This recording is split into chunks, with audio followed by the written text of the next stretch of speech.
Ma, pagdating ng June, provided na lahat.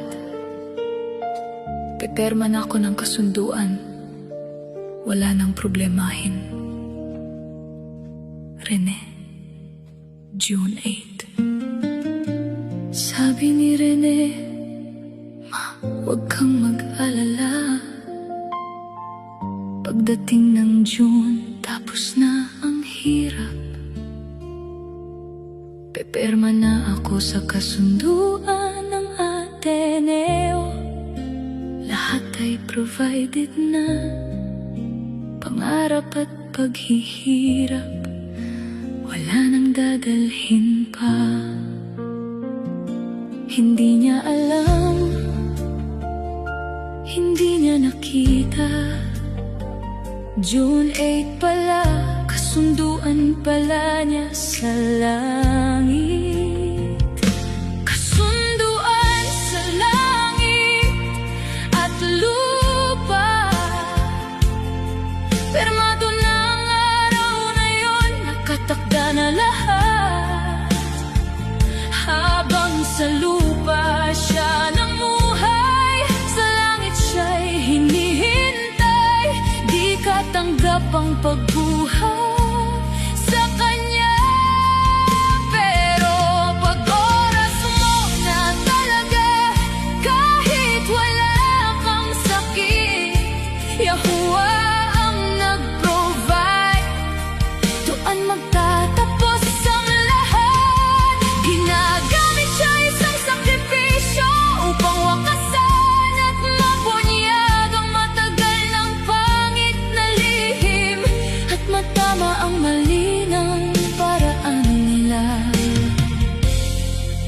sa paaralan. Huwag yun ang hintayin na mawala pa. Go na talaga. Dapat yung one decision lang na kaya yung panindigan kahit maghihirap kayo, dyan ka nag-i-improve. Tapos yung pagkakamali mo, dyan ka rin natututo. At syempre, stay humble lang palagi. Huwag lalaki yung ulo. Kasunduan siya na hindi natin alam. Sa langit na pala siya, pirmado na ng kamay. Kasunduan sa langit at lupa. Pirmado na ang araw na yon, nakatakda na lahat. Habang sa lupa siya namuhay, sa langit siya'y hinihintay.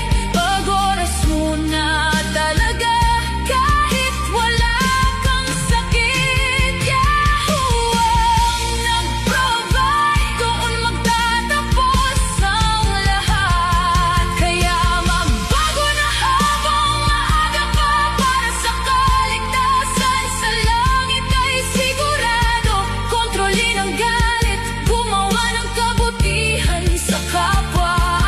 Huwag hayaang angkinin ng puot at galit ng sarili. Huwag maging alipin ni Satanas. At higit sa lahat, manalangin kahit saan ka punta. Kasunduan sa langit at lupa. Isang araw, pipirma rin tayo lahat. Habang may buhay pa, magbago na tayo. Yahuwah lang ang nakakaalam. Kailan ang June 8 natin? Para kay Rene at para sa ating lahat na may kasunduan sa langit.